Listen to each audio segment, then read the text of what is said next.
Good evening.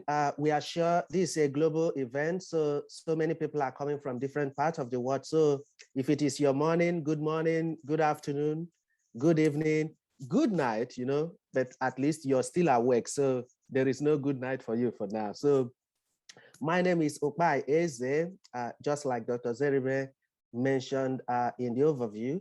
So I'll be introducing the speaker, who is Dr. Nneka Mbah. Dr. Nneka Mbah, just like most of us, started her undergraduate training in Nigeria in Covenant University and graduated top of her class with a first class, and then completed her one-year NYSC. For those of us who are, who graduate in our undergraduate or diploma programs and are still less than 29 years, is a compulsory thing in case someone is joining us from outside Nigeria who didn't study in Nigeria. So it's compulsory for us to serve the country. Dr. Nneka proceeded to United States of America and did PhD in cancer biology at the University of Toledo. I just want to highlight something. Most of us think you have to do master's degree program before you can do a PhD. In the UK, for instance, and in most universities in the US, depending on your performance in your undergraduate degree and also your research skills, you can actually apply for a PhD with your undergraduate study and be able to get admission and run that. So don't be discouraged because you haven't completed that master's program you enrolled in Nigeria, so you can't apply for a PhD. Give it a shot, chase those scholarships, and Dr. Nneka will help us in answering some of these questions and how to prepare our motivation letters and all of that. So, and you can see she's a fantastic young lady. There were several awards during this PhD program, like an award from the American Association for Cancer Research, and also another achievement award from the University of Toledo Graduate School as well, and also another predoctoral fellowship award, just to support her as well to gain more skills after her PhD in research before she proceeded to the University of Michigan, where she is currently working as a postdoctoral research fellow. And her research involves, key areas that are actually of interest globally, which is cancer metabolism, tumor immunology, and cancer cell death metabolism mechanisms.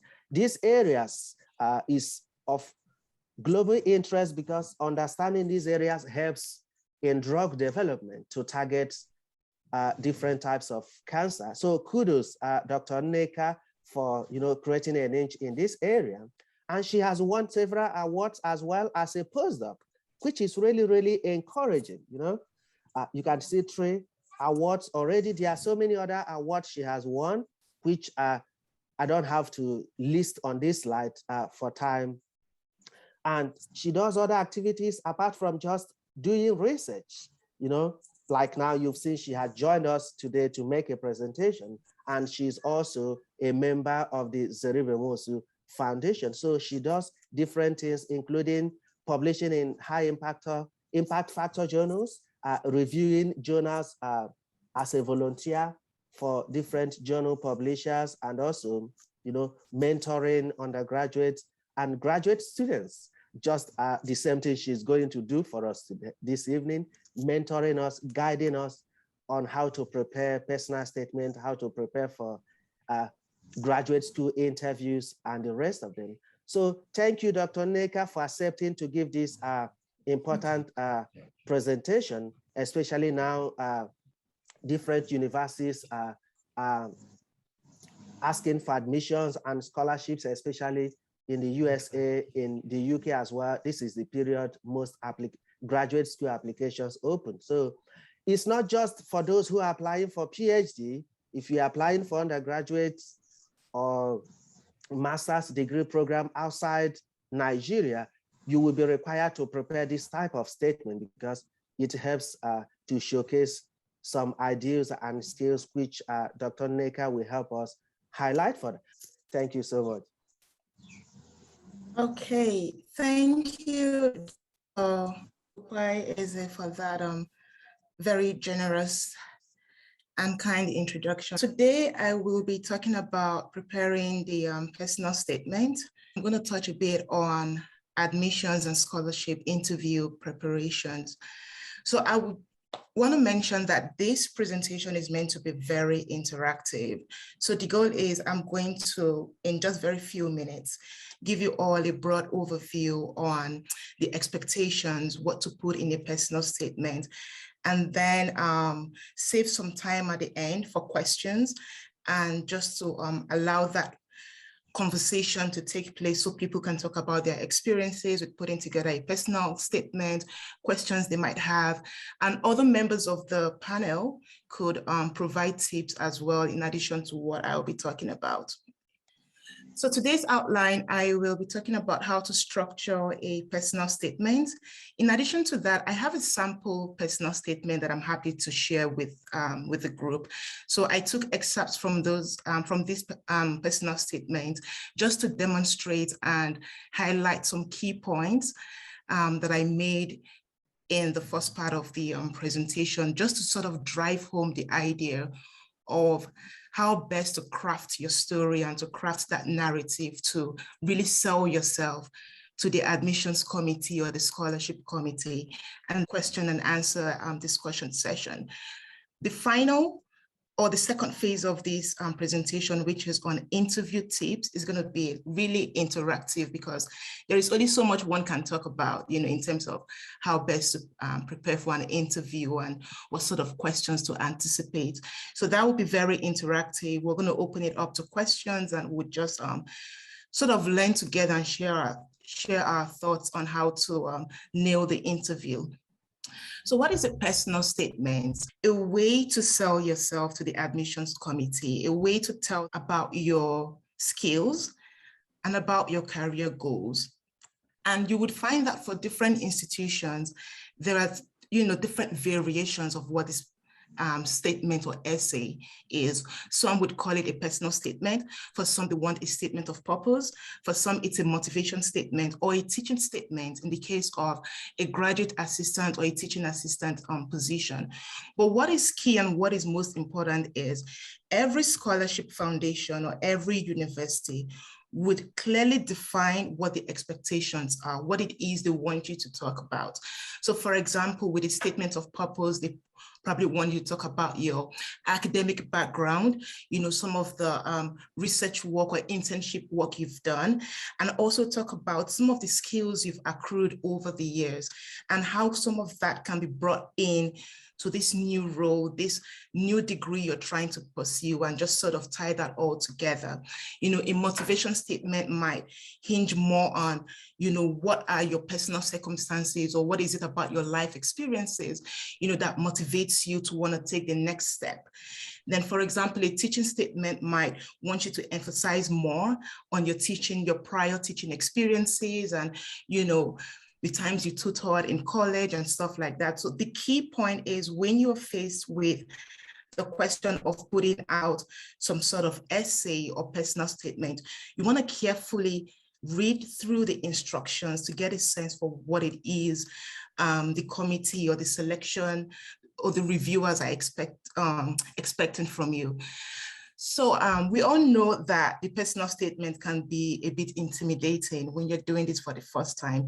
I mean, we have come face to face with this daunting situation where you're trying to apply to universities abroad or to a scholarship program, and you have to, submit your transcripts. You need to submit like test scores like GRE and TOEFL. You need to get letters of recommendation. Like, you need to do all of these things. Sometimes even pay an application fee. And on top of that, you also have to write a personal statement.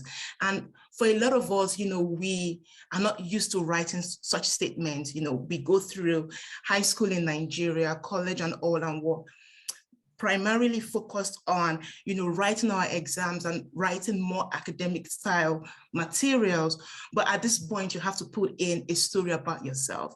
So my advice is, it might seem intimidating at first, but rest assured that what they want to hear is they want to hear your voice. There is no perfect way to write a personal statement. There is no absolutely right way to do it. But what they want to see is they want to see you, your authentic, original self. They want to hear you speak. They want to hear you tell your own story in your own words. But at the same time, they don't want you to go on, this long expository story, and they want it to be logical. They want it to, be concise enough, but yet detailed, just to talk about what are your motivating factors? Why do you want to enroll in this program? What does this mean for you? And what skills do you already have? What skills are you looking to learn? These are the ideas to keep in mind. So yeah, like I mentioned here in the PowerPoint slide, the key point is a personal statement is meant to be an original narrative. Talk about you, talk about yourself, be your true self, and let it reflect who you truly are. I don't worry so much about not being a perfect writer or anything of that nature. You have it in you to tell your story, so tell it as it is. And most importantly, especially when it comes to universities in the US, they expect you to be assertive and they expect you to brag. So back home, we're very conservative and modest and almost timid. We don't want to talk about our accomplishments and things we've done. But here in the US, and I believe that is the case for a lot of the countries abroad, they expect you to talk about your accomplishments and always put it in context. How did you get to that point? What does it mean for you? And how is that impacting your current or influencing your decisions and the next step you're looking to take? So that's sort of, the broad overview of what the personal statement is and why you would find that in every application process. So how will the admission or selection committee use your personal statement? So the key thing is they use that statement to get an overview of the applicants. They receive tons of applications every year, hundreds, sometimes even thousands. How do they sift through that application to get a sense for who is truly interested, who is truly determined, who is willing to put in the work, who has the likelihood of success? And we know that as Nigerians, we have the greats. We are hardworking people. We are diligent people. We're ready to put in the work, but we need to communicate that. And that is where the personal statement comes in, really driving home that point. So you stand apart from the other candidates. So yeah, the first thing is they use a personal statement to get an overview of the applicant. They also use this to get a sense for your motivation, what sort of experiences, have shaped your current viewpoint. Are there people in your life or are there events that have, brought you to this place where you're at currently and your desire to either apply for that scholarship or for that graduate school program? So it is very critical that you state clearly what your motivations are. And then they also use this to get a sense for your intellectual ability, your accomplishments, your communication skills, because, they can tell right away, the way you write. They would get a sense for how well you communicate, how well you write, how well you can logically present a subject matter and how you prioritize information. They also use this to get a sense for your work ethic, your commitment, to success, to that program, to wanting to get that degree, and also your overall goals and ambitions. And with all of this information, they would determine if you're going to be a good fit for the program and also determine your likelihood of success. Because if you think about it, a lot of the graduate school programs that offer funding or scholarships, this is an investment. It is government money. It is the university fund that is used to pay for the students' tuition, cover the living expenses, etc. They want to be sure that you would succeed, that you would join the program and make it through to the end. So the personal statement gives them that initial impression of, what your capabilities are. So what are the first steps to preparing a personal statement? The first thing you want to do is carefully review what the instructions are for that personal statement for either the scholarship or the university you're applying to. And then you want to think about what kind of information about yourself you would love to discuss. You know, would you want to talk about your thesis project? You have to start thinking critically about what you did, you know, in your undergraduate thesis work. You want to go back and think about it carefully and think about how you want to tell that story, how you want to present it in the best light to really showcase all of your skills. So you want to think about, you know, that IT internship experience you had. If you've moved on to the job market, you want to think about how to tell or discuss your current work experience.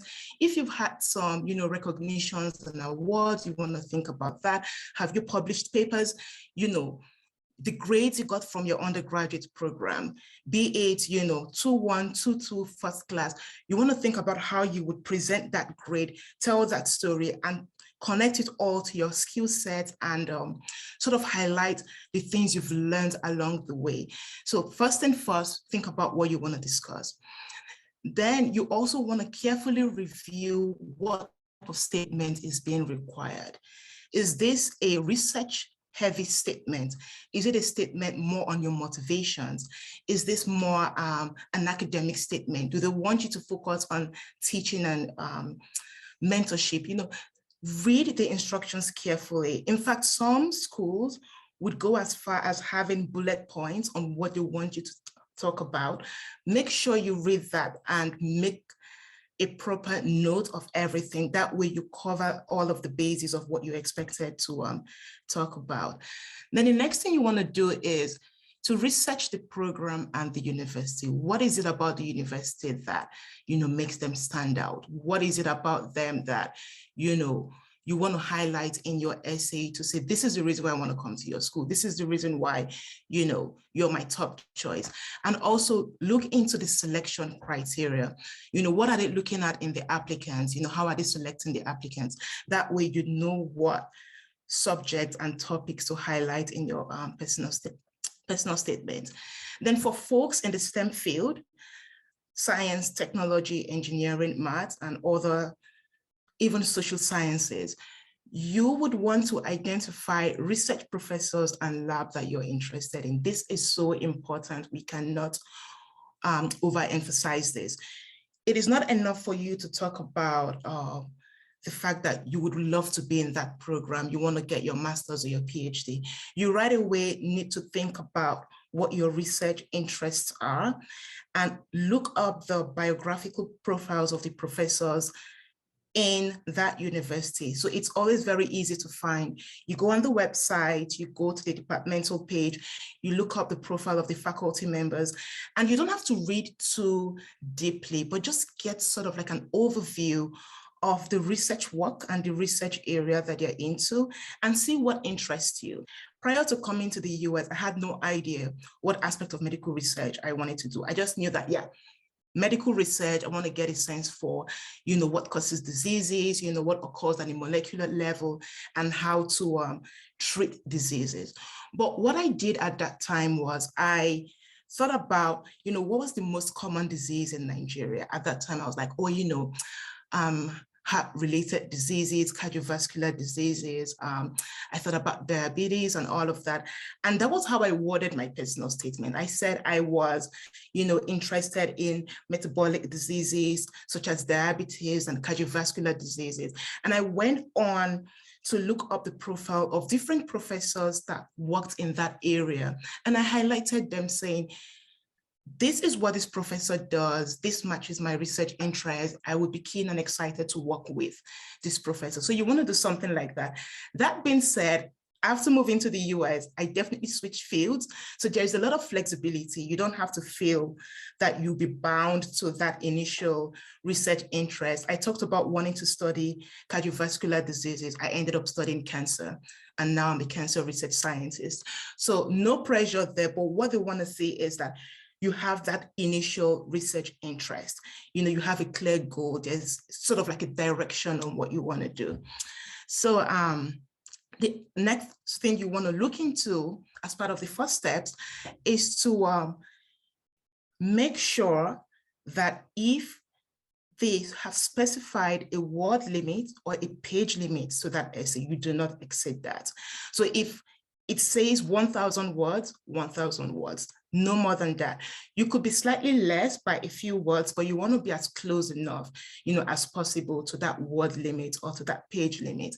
So you never want to exceed that. Sometimes New Roman's font style, font size 12, double space. Make sure you prepare your personal statement exactly as is indicated, because you'll be surprised how they filter out what they look at and what they don't. They just go through the statement and get a sense for who paid attention to the rules and who didn't. And that is like the first pass filter. So carefully review everything and make sure that you're writing your statement exactly as prescribed. And finally, think about deadlines. It's all about deadlines. Here in the US, application starts for the most part a year in advance. So you want to start preparing on time. And if the deadline, for example, is December 15th, you don't want to start writing your statement December 10th because you need a lot of time. You want to plan ahead, think about what you want to write. Even ask people, what do you think about me? What do you think of my strengths? What do you think I should highlight in my personal statement? You need sufficient time to get that first draft, and you would need even more time to get that draft polished up to its final state for submission. So plan in advance, think about the deadline, and start writing on time. Okay, so this is now delving into the personal statement. I've heard a lot from my colleagues and folks in the admission committee that when they pick up a personal statement, the first thing they look at is the first paragraph. If that first paragraph hooks them right away, grabs their attention, they would read through that statement, and that is one statement that they would carefully review, look over the other application material and give that candidate a fair chance. But if the first paragraph is just a big turnoff, then that already, limits one's chances of, making it to the next level. So the key is you want to start up with a bang, like people would always say. Have that first paragraph that would right away grab the reader's attention, because this sets the tone for the rest of the essay. And it is the most important paragraph. So what do you want to talk about in the first paragraph? It's motivation. What are the experiences or persons or events that have shaped and influenced you over the years, and set the stage for the current decision to pursue a master's degree or to pursue a PhD or to apply for this scholarship? You want to define that right away. And you want that story to be one that would make the reader go, that's interesting. I want to learn more about this candidate. You want to present it in that light. For example, you could come at it at, a challenge that you experienced while in Nigeria, and you just had this burning desire to bring about change. And that is what has informed your decision to pursue a degree in engineering or in maths or in the biological sciences or in accounting, to see that you can, bring about that change, something along those lines. Or is it a professor that mentored you in your undergraduate study that really inspired you, and you were, keen on, getting this research project done, or, you loved the teaching style and you want to pursue an advanced degree so that way you can be an educator? So many factors, but the most important thing is you want to tell a story that would leave an impression. And they can tell when something is made up. So you want to make it as authentic and as real as possible. And then right away, you go on to discuss your reasons for pursuing the major. Why do you want to do it? And what does this mean for you?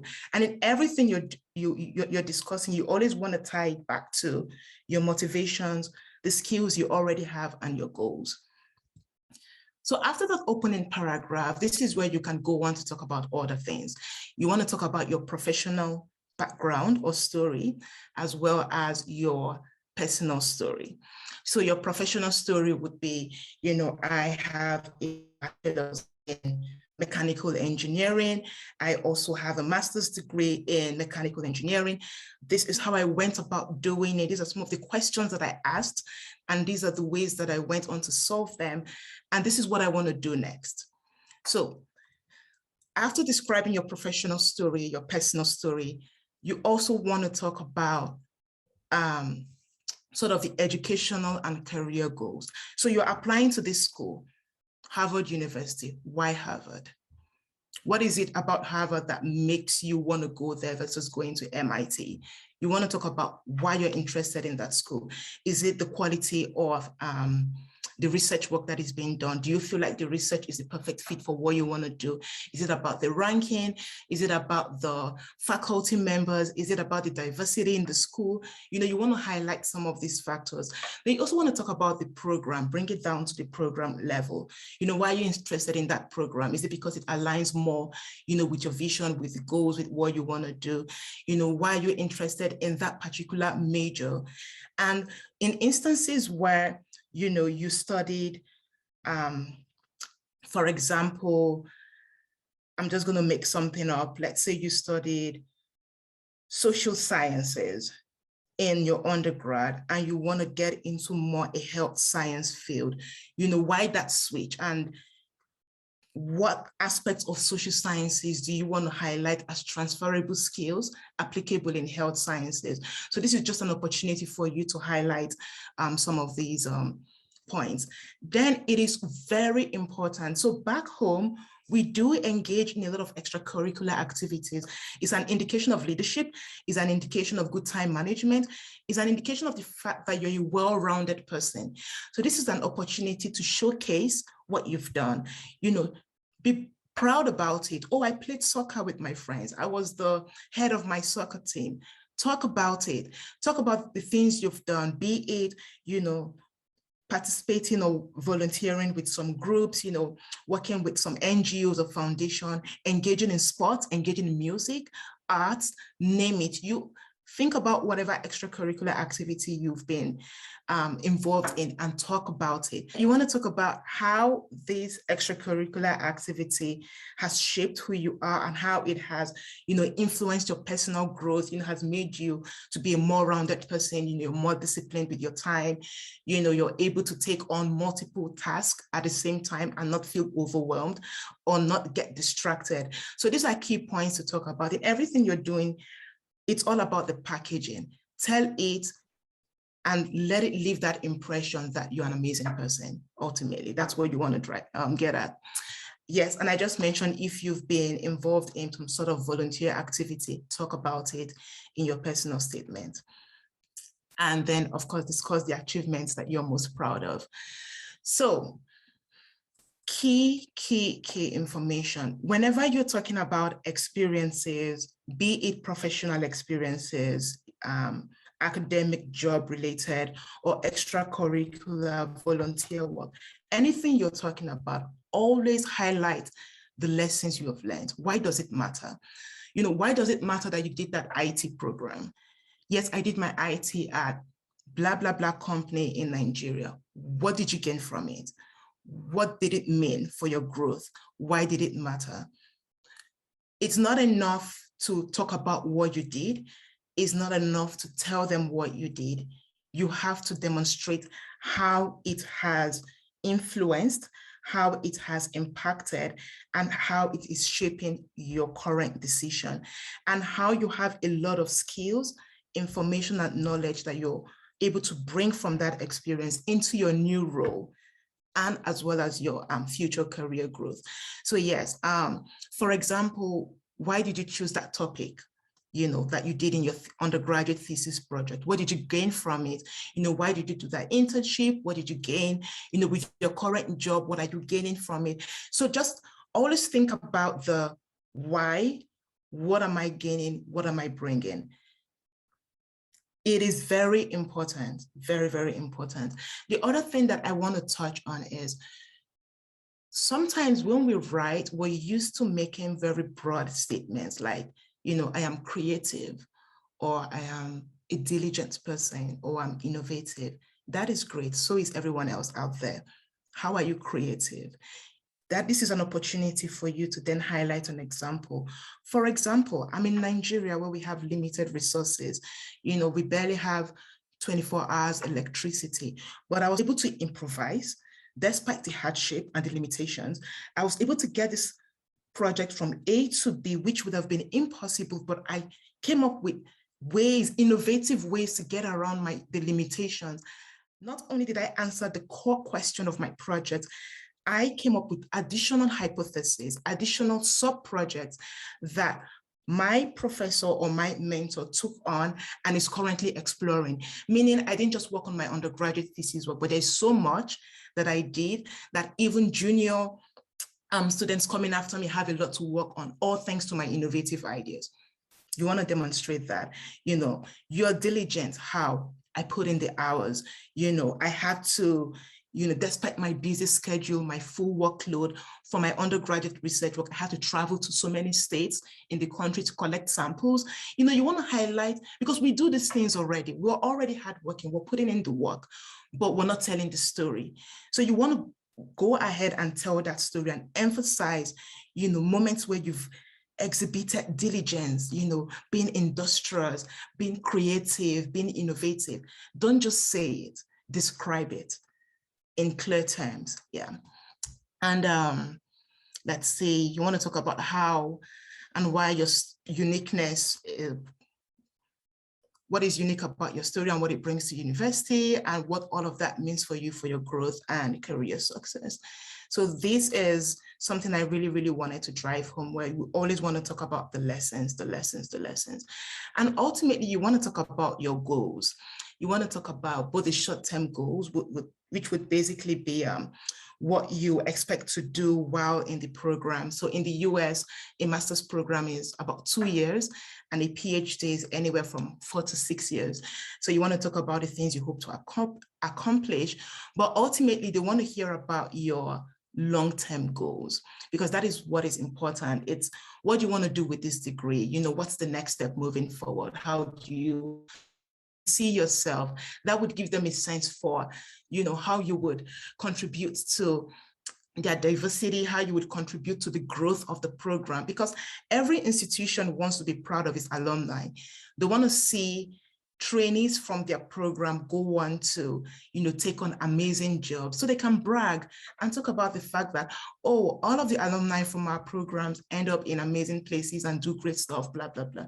So they want to see you thinking big picture, and they want to see how that would align, with their own vision, to see if there is that mutual fit for the program. So think about it.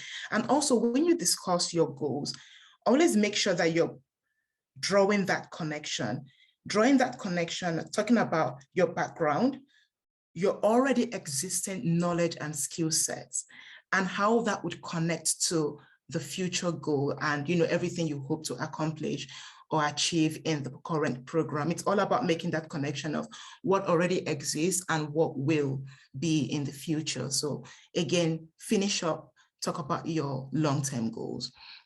Now, there are certain situations where you might have had a unique personal circumstance that may have negatively impacted your education or career journey, and maybe even created a gap in your CV. So for example, you finished school and, life experiences happened and you weren't able to pursue graduate education for another 4 years. And let's say in that 4 years, you were also out of a job. You want to talk about it. Leaving it blank on your CV and not talking about it in your personal statement would leave the admissions review committee wondering, oh, okay, so we can see on the CV that this person got her bachelor's in 2015. Nothing happened between 2015 and 2020. When they see that on your CV, they would want to fall back on the personal statement to get a sense for what happened, to get a story. If you don't address that, then it would seem like, oh, I guess you were just wandering the streets in those 5 years, which we all know is not the case, it's life. So you want to talk about it. Talk about, if it's a difficulty you experienced, was it due to lack of funds? Was it a health challenge that you had? I listed some examples of, potential reasons why one might have a gap in the CV. So you want to go ahead and describe that situation, but put a positive spin to it. Don't present it as this negative, negative story that weighed you down and it, it was just horrible. Like, no. You want to make it seem as if this is a challenge you were faced with, and these are the steps you took, and you overcame those challenges, and now you're ready to pursue graduate admissions. Now you're ready to pursue this scholarship. So it's always about what is obvious is a negative story or something that, it's heartbreaking, and put it in a positive light, put a positive spin on it, and just talk about how you've learned a lot from that experience, and that experience has shaped you and influenced your interest, and now you are keen on pursuing, this scholarship or degree program. So just something to think about if, one is faced with such a situation.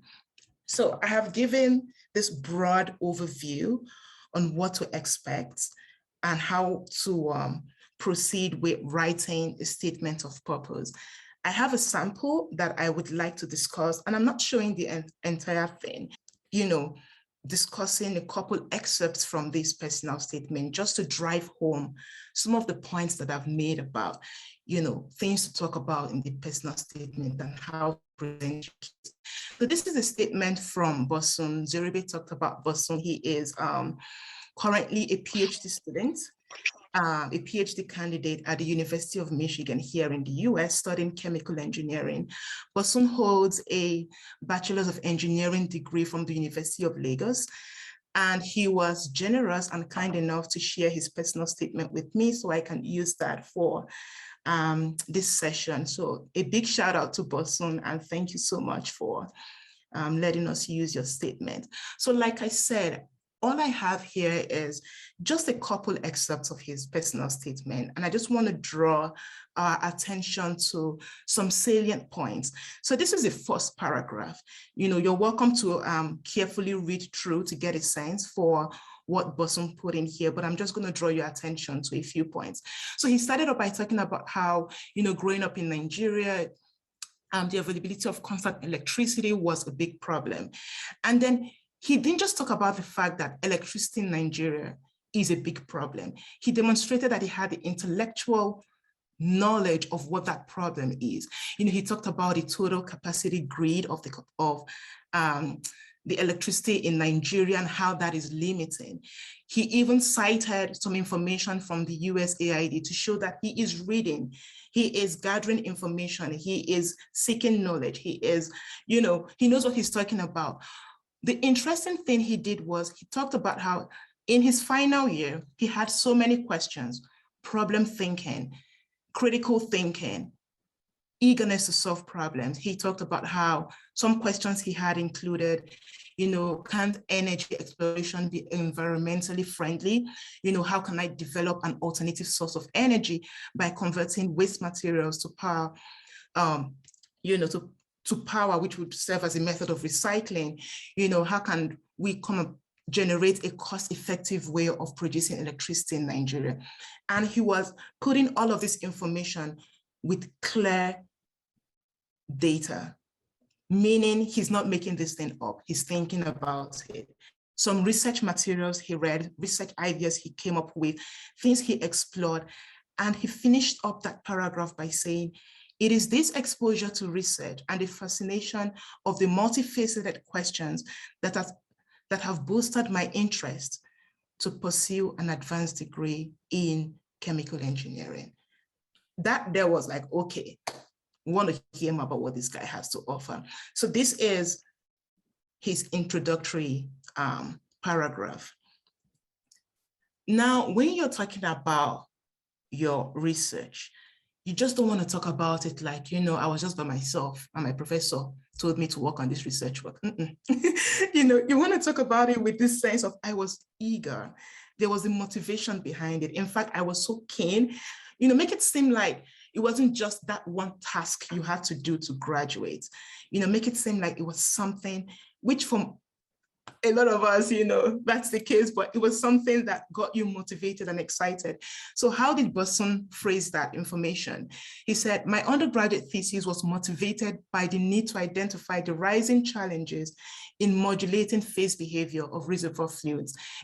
So these are all chemical engineering topics, right, and terms, but you get the message. he demonstrated motivation. Motivation to do research, motivation to create a new solution, motivation for change. That already is a trait that carries over into graduate school and that would get any graduate admissions committee member really excited about that candidate. Then he talked about what he learned from the process. It's not enough to talk about, what the thesis was and what topic you researched. You want to talk about that, yes. You want to talk about the outcome of that research, the results of that research. But what did that mean to you ultimately? And this is what Busson said. He said, all through this period, I learned to a substantial degree the industriousness and the persistence required in completing research. That for me, I'm like, yeah, this guy is ready for grad school research, because grad school research is about the rigor, the persistence, the determination, the self-motivation. And he is not just saying, oh, I am industrious and I display or exhibit persistence. He is weaving that into the story, weaving that into his experiences. So he talked about the persistence. He talked about the embodiment of having the capacity to work independently and to research independently. Again, this is the key. We all do these things, but how do we tell the story? So weave that into your personal statement, draw that connection, and trust me, you would nail the personal statement for grad school or scholarship application. So here again, he talked about the lessons he learned from his thesis work and highlighted the skills he gained along the way. And these are skills that he clearly knows that the professors are looking for, because these are the skills relevant to a graduate school program. Then the other thing he did here in his essay was he demonstrated critical thinking and problem solving. So here he said, also in my final year of college, I led a team of 8 to the design of a 7,500 kg plant of essential oil. So this is something he worked on. This is a project he worked on. He said, I was faced with a lot of problems. He's already talking about the fact that he took on a task that no one had done before. He was faced with problems that he could clearly highlight and articulate, and also problems that he was actively thinking about a solution. So after highlighting these problems, these limitations to that research he undertook, he talked about how, he came up with a layout, a design, a strategy to solve that problem.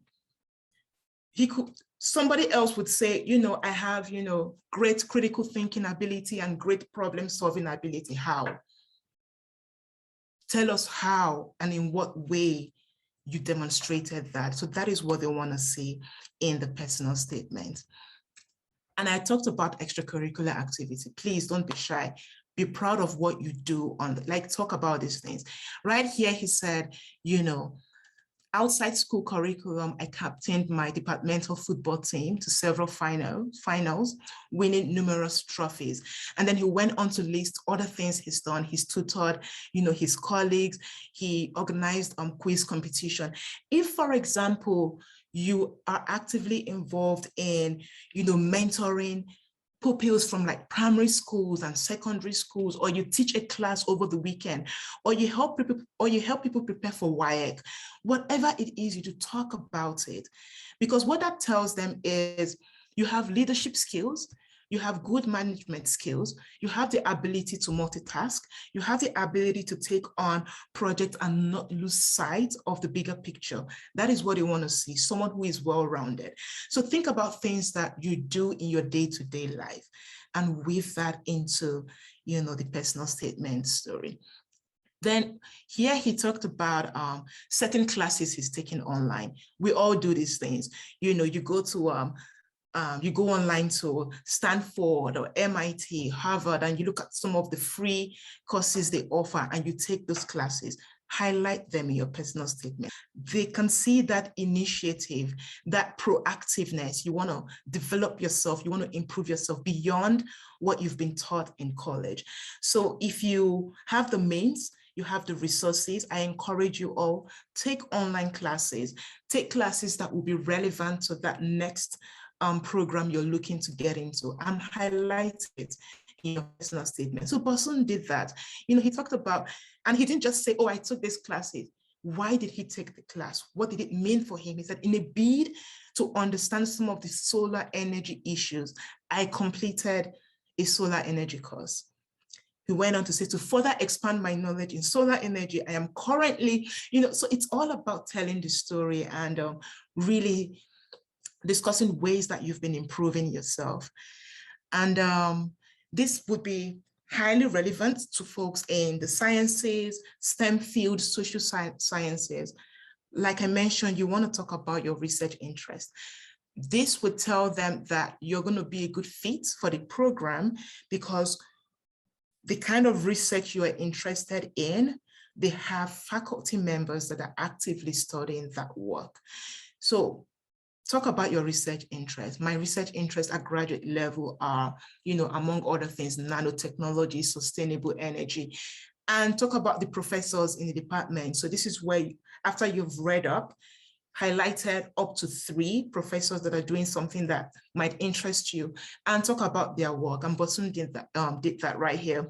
I only took out just 2 of the 3, but he did mention up to 3 professors and talked about their research work. So this is something you should do. Then moving forward, beyond that good fit for the program, how about the university? What is it about the university that, commands your attention, and what is it that you even hope to bring to them?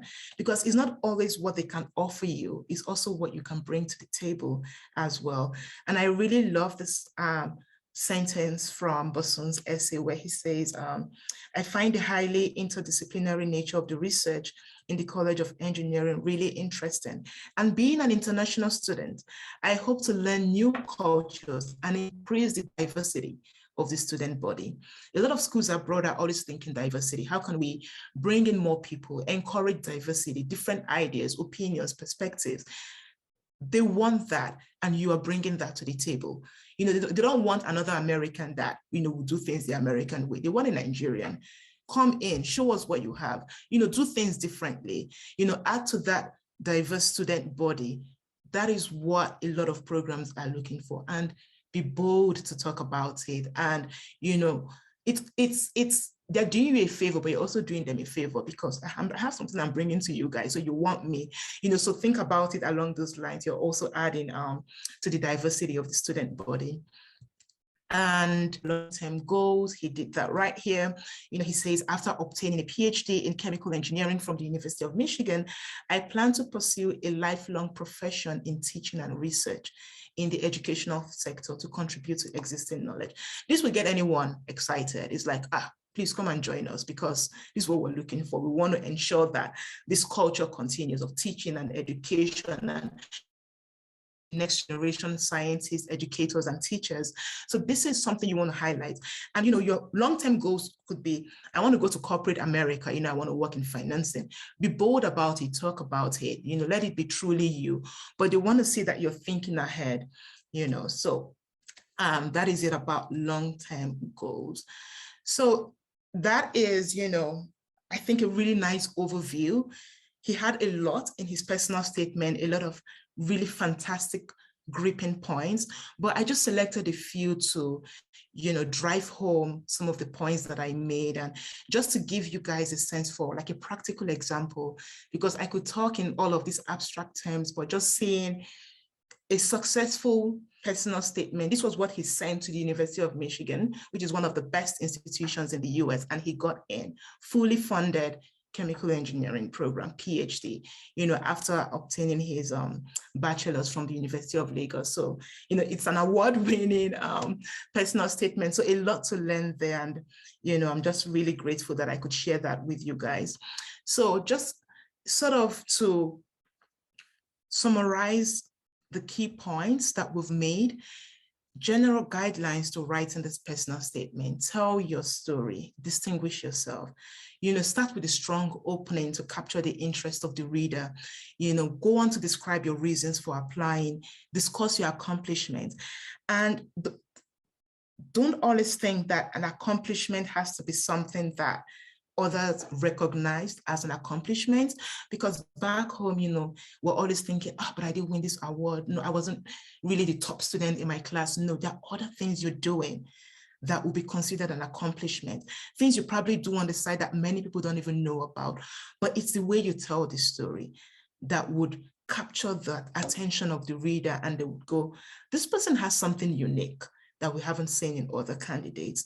So talk about your accomplishment, be specific, use concrete examples, cite experiences. What did you learn from a task or an experience or an accomplishment or whatever it is you did? Don't just talk, tell it, but, you know, show how it's relevant. Again, carefully read the instructions on the application webpage to be sure that you're addressing the key points, you know, of that personal research statement, statement of purpose, whatever it is you need to write, and be positive about your experiences. Anyone reading can tell that that must have been a really downtime for you. That must have been a really difficult situation. They don't need to be told, they know, but you put a positive spin on it and tell them how it's made you an amazing person, how it's made you, you know, this very diligent and, you know, able to persevere and able to get things done under, you know, limited time or limited resources. Avoid sharing information considered too personal or too confidential, you know, something that will make people go, oh, we didn't need to know that about you. You know, just keep everything professional. And ultimately, in the US especially, there are certain topics that are controversial, and people are not encouraged to talk about that publicly, one of which is politics. And that is also applicable here in the personal statement, where you do not want to talk about controversial things. You know, this is a formal professional statement, so stick to the rules. And then some final words: prepare in advance. This is, except you are an extremely talented person, you're like a genius, you need a couple of weeks to brainstorm about your personal statement, you know, what you want to write, how you want to put it together. You probably want to even consult with people that know you well, maybe even consult with your professors just to get a sense for how to write it. So really, really pace yourself and don't try to rush it. You know, they can tell when it's been rushed. So prepare in advance and get it done. So you want to write your personal statement in a clear, concise, truthful, and positive tone. I said truthful because when you're writing something that there aren't many ways for them to verify that it's the truth, there might be that tendency to, you know, make things look much sweeter or nicer than they actually are. But trust me, you want to be truthful, because if for any reason they're able to verify and confirm and they discover that there are some elements of untruth in that personal statement, that's an instant disqualification. So you want to be truthful at all times. And, you know, of course, do not use generic statements. You know, you want to tell your story through concrete examples and experiences. Refer to writing guides and samples, but do not copy. There are a lot of resources online, and I encourage you all, you know, go online, download sample personal statements or statements of purpose, get a sense for, you know, successful statements, you know, see how it is written, get a sense for the layout, the themes, the key points, and do not, you know, do not copy at all. Always write yours in your own words, in your own way. Use the samples as a guide, and that's it. Finally, proofread like crazy. These guys are extremely strict. You know, that random typo, you think, oh, it's just that one small typo, it's not that deep. It is deep. It is very deep. So you want to check for spelling, grammar, punctuation, formatting, accuracy, and stay as close as possible to the word limit. You can't overdo it. Like, you can't over proofread your articles or your essay. So definitely proofread. Have multiple people proofread for you, give you feedback, and yeah. Yes, so be sure to personalize each statement for the university and program. It's very easy to just, I'm applying to 8 schools, I don't have time, I don't have the strength. I'm just going to use one letter for everything. Don't make that mistake. Have a template, yes, that would suffice for all of the schools, but for each school, try to personalize as much as you can. You know, think about the professors in that department, think about what is unique about the program and the university, and just sort of rework your personal statement. So you don't want to just throw out a template like a standardized essay, personalize it for each institution. Ensure that the key points in your personal statement is reflected accurately in your letters of recommendation. Yes. Many schools would ask for, you know, about 3 letters of recommendation. Now imagine you've put in all of the work. You have told your story, you have, you know, woven your amazing experiences. If your professors should write something that contradicts that essay, that is already a bad sign.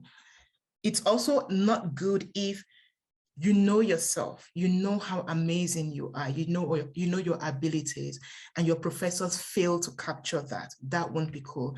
So take time. I think this is a point where I would really encourage everyone in this process, meet with the professors that will write this letter of recommendation and let them know what you're expecting. You know, you don't want them to write some flimsy, one-page generic letter of recommendation. Let them do exactly what you're doing. Mr. Ade is intelligent and creative, would not sell. Let them describe how you've displayed intelligence, creativity, and innovation.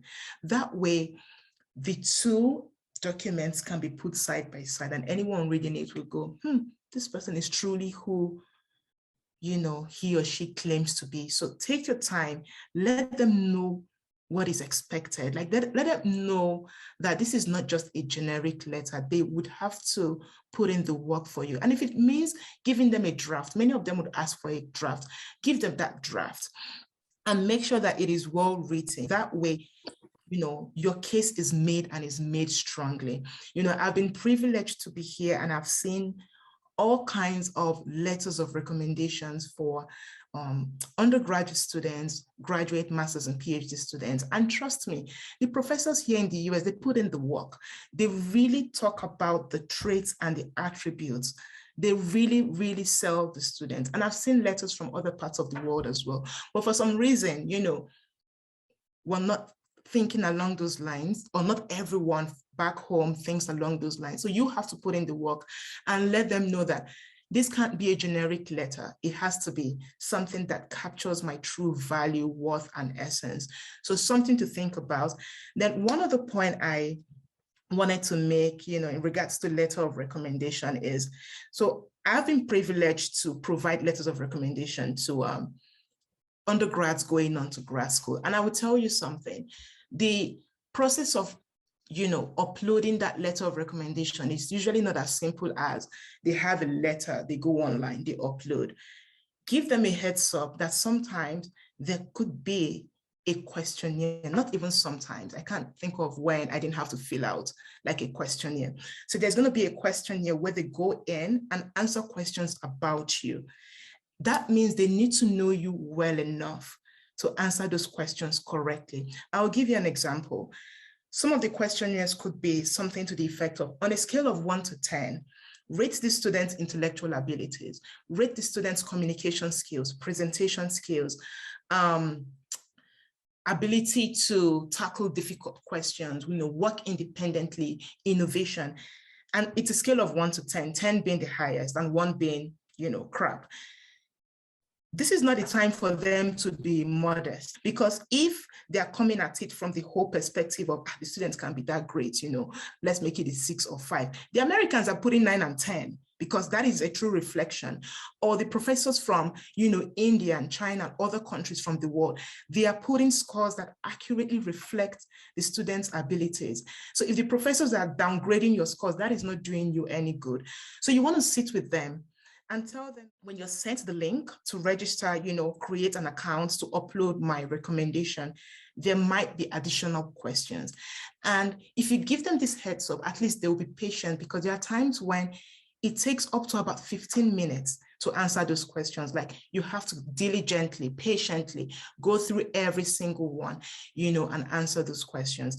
The one common question that I say is, you know, rate this student in terms of, is this student in the top 1% of his or her class, the top 5%, the top 10, 20, and so forth.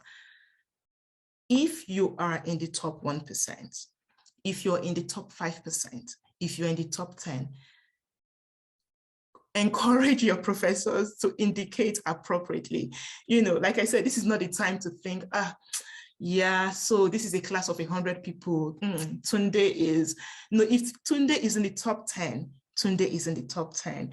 So you don't want anyone not selling your markets after you've done everything within your powers. You've written the exams, you've sent in your transcript, you've written this amazing personal statement, and then the professors are like, you know, just bringing down your glory, not giving you the right score. So something to think about. Communicate this with them and, you know, encourage them to put in a good word for you, something that truly reflects your ability. So this is outside the scope of personal statement, but I just thought to mention this so that everyone has that knowledge. And finally, once you have your draft of personal statement written, get feedback from experienced colleagues and friends, you know, something to put out there. So for the next phase, which is the interview tips, I just figured, you know, I go over a few points and then we can make this very interactive and get back to, you know, sort of like the question answers discussion. But for the interview, so you've put out your applications, you put out this awesome personal statement, you've made it to the next level, and you've been invited, you know, for an interview. Many schools wouldn't, they would evaluate applicants based on the application materials, but some would go on to schedule an interview. So if you've been invited, that is great. You know, a couple of things to keep in mind, because I can imagine it's going to be a video interview, maybe on Zoom or Skype or even a phone call. This might seem like, you know, obvious points, but it is just helpful for us to reiterate that and, you know, drive that message home. You want to be punctual. You can't afford to be late. You want to make sure that everything is all set to go. You test your audio, camera, internet, preferably use a computer rather than a cell phone, you know, just to avoid calls coming in and, you know, messages and all sorts of distractions. Dress appropriately. You know, you want to be engaged throughout the interview process. You don't want to ever appear like you're bored or, you know, you're losing your train of thought. You just want to be present. Ensure that you are well prepared. So review the program's websites before the interview to be sure that you know everything you need to know that would be relevant, you know, about the university, the program, the professors you're interested in, what you've done in the past, your career goals, your interests, etc. And then listen and understand the question before responding. Because sometimes you might think, oh yeah, I know what you're talking about. And you just start blabbing and you're like, sorry, that wasn't the question. So if possible, internalize the question, rephrase it, verify that what you think they're asking is what it is they're actually asking. Once you're sure that you get that, then you go ahead and answer to the best of your ability. Then something that is always very important that we sometimes don't think about is an interview is a two-way process. You know, most times it feels like they are the one interviewing you, but you're also interviewing them. So they expect you to bring along questions. You know, they don't want you to come to the interview and at the end of, you know, the first half and, you know, they're done asking you questions and they questions for us and you're like, actually none. That's never a good sign. You want to prepare some questions for them, you know, and ask and sort of show that you're engaged and you're thinking and, you know, you're thinking ahead and you want to know what they can offer you, you know, beyond what you can offer them. And finally, you want to be fully aware of what you talked about in your personal statement and what is written in your CV. Go back and review everything so you don't say something that will be inconsistent with what they read. And also there are points from your personal statement or CV that would want you to clarify or elaborate on. You know, this is an opportunity for you to do that during the interview. Then this is my last slide, and you can all take a moment to go through the individual points. I lifted this off of this web link that I have at the bottom. It just highlights some potential questions that, you know, is typically asked at a grad school interview session or even a scholarship session. The one thing that I've always heard people talk about is when going in for an interview, it is really, really important that you're prepared for it. What do I mean by that? It is not enough to prepare in terms of, you know, reading up materials, you know, going over everything you've done in the past and being ready to discuss. Some people even recommend practicing the questions and your answers, and practice it so many times you're able to talk about it so eloquently and you don't miss a bit, and you don't actually forget like the main points you want to drive home.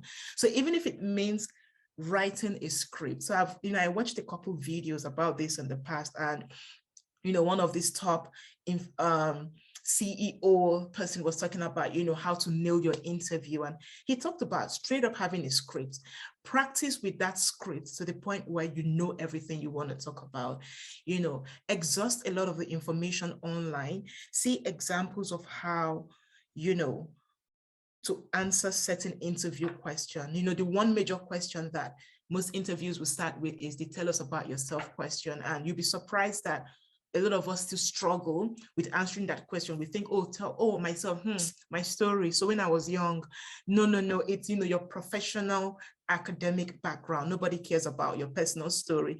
So you would be able to nail that if you've practiced, if you have, gone online, researched, thought about how you want to present your case, where you're talking about your academic background, your work background, your skills, your goals, and you're bringing it all together and saying, and this is why I'm here, and this is what I'm bringing to the table, and this is what I'm hoping to get out of this scholarship or grad school program, whatever.